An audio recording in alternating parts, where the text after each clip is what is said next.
সব বন্ধুরা কেমন আছো? আশা করি সবাই খুব ভালো আছো।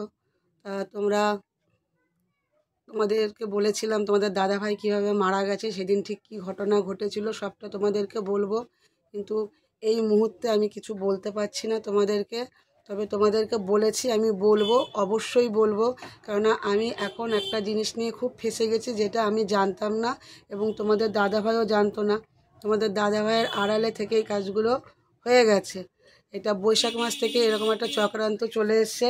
তার সাক্ষী হচ্ছে এই যে সেই কাগজ, যেটা আমরা এই এক সপ্তাহ জেনেছি। বৈশাখ মাস থেকে ঘটনাটা ঘটেছে। তোমাদের দাদাভাই শ্রাবণ মাসের 1 তারিখে মারা গেছে। তো তোমাদের সেই থেকে আমরা জানতাম না। এই 7 দিন হয় আমরা জিনিসটা জানতে পেরেছি, তাও জানতে পারতাম না। এই কাগজটা যে মৌরিটা দিয়ে গেছে তার সাথে কিছু কাগজ দিয়ে গেছিলো, যেটা আমাকে আর আমার ছেলেকে সই করতে বলেছিল এবং তার সাথে আমাদের ডকুমেন্টস দিতে বলেছিল। তাতে আমার একটু সন্দেহ হয়। সন্দেহ হতে আমার ঘরের পিছনেই উকিল আছে, তাকে আমি সব কাগজপত্র দেখাই যে ভাই দেখ তো এটা কী দিয়ে কী হচ্ছে। তখন ও সব শুনলো, ওকে তখন আমি সব বললাম।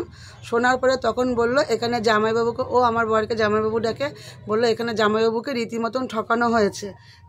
এইটা দিয়ে এই হয়েছে, কেননা জমির সংক্রান্ত কাগজপত্র না সত্যি বন্ধুরা আমরা জানি না। আর সেটা না জানাতে আজকে এই জায়গাটা এসে দাঁড়িয়েছি। আর আমি কোনো দিনই আমার শ্বশুরবাড়ির কী সম্পত্তি আছে, কোথায় আছে, কতটুকুনি আছে না আছে, আমি সত্যিই কোনো দিনও জানতাম না। আর আমার জানার কোনো ইচ্ছাও ছিল না, আগ্রহও ছিল না। আর সেই সম্পত্তির ভাগের জন্য আজকে এই জায়গাটা এসে দাঁড়াতে হয়েছে। তোমাদের দাদাভাইকে চলে যেতে হয়েছে পৃথিবী ছেড়ে।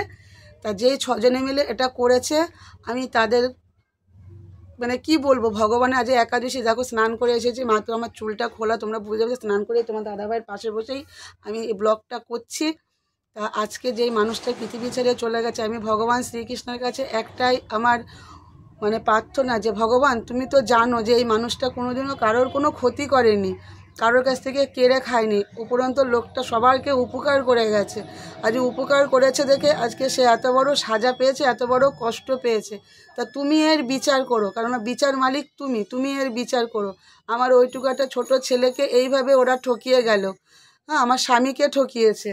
তা আমি এটা আজকে মিটিং আছে, মিটিংয়ে যাব। মিটিংয়ে যাওয়ার পরে এটা নিয়ে কি সমস্যার সমাধান হয়, যদি সমস্যার সমাধান যদি কিছু না হয়, তাহলে বন্ধুরা আমি আইনে যাব, আইনের ব্যবস্থা নিতে বাধ্য। কেন কিছু করার নেই আমার, কারণ আমার তো একটা ছেলে আছে বলো। আমি আমার বাবার বাড়িতে থাকি, কতদিন আমি ভাইদের ঘাড়ে বসে খাবো। আজকে ভাইদের ঘাড়ে বসে খাচ্ছি, না করে হলে 10 বছর হয়ে গেল।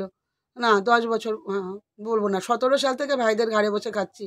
17 সাল থেকে তোমাদের দাদাভাই অসুস্থ, সেই থেকে ভাইদের কাছে খাচ্ছি। ভাইরা ভালো বলে আজও আমাকে টেনে চলছে। আর তোমাদের দাদাভাই নেই এখন। তো যাই হোক, তোমরা তো জানো সব কিছু, তাই তোমরা সবাই একটু আমার পাশে থেকো।